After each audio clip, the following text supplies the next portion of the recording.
Assalamualaikum warahmatullahi wabarakatuh. Bagaimana kabarnya teman-teman mahasiswa?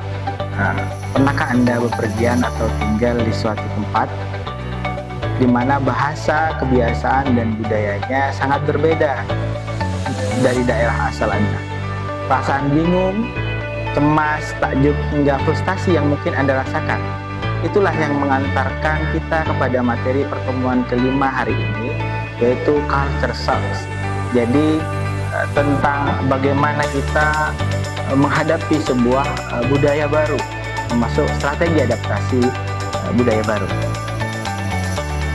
Culture shock atau gegar budaya adalah kecemasan yang muncul akibat hilangnya tanda-tanda atau simbol hubungan sosial yang biasa kita kenal. Yang pertama, ketika kita memahami culture shock, maka ada beberapa fase yang harus kita lewati. Yang pertama adalah fase honeymoon, di mana perasaan euforia dan takjub pada budaya baru. Yang kedua adalah fase krisis atau frustasi, mulai muncul kebingungan dan penolakan karena perbedaan budaya. Yang ketiga adalah fase penyesuaian, mulai belajar dan memahami norma lokal. Dan yang keempat adalah fase penguasaan atau mastery, individu mampu berfungsi ganda di budaya baru maupun budaya asalnya.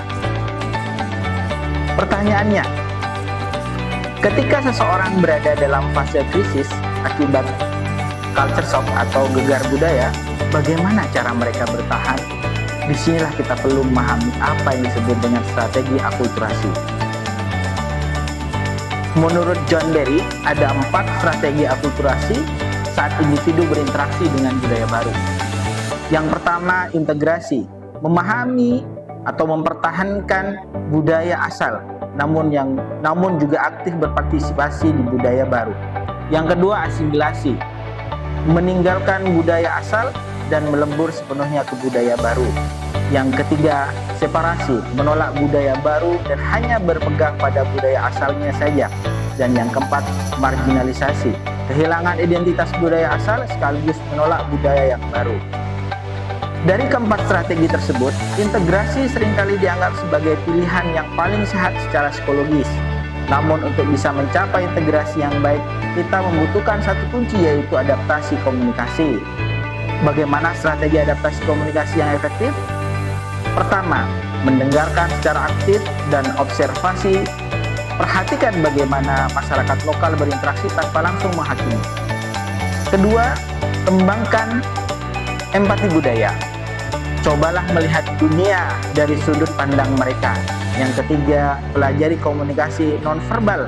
Ingat, gesture tangan ataupun kontak mata bisa bermakna berbeda di setiap negara. Dan yang keempat, fleksibilitas. Jangan kaku, sesuaikan gaya bicara, intonasi, hingga pilihan kata Anda agar pesan dapat diterima dengan baik. Oke, culture shocks adalah proses yang sangat wajar. Dengan memahami strategi akulturasi dan menerapkan adaptasi komunikasi, kita bisa mengubah tantangan perbedaan menjadi pengalaman yang kaya akan makna untuk menguji pemahaman Anda. Mari kita lakukan analisis kasus.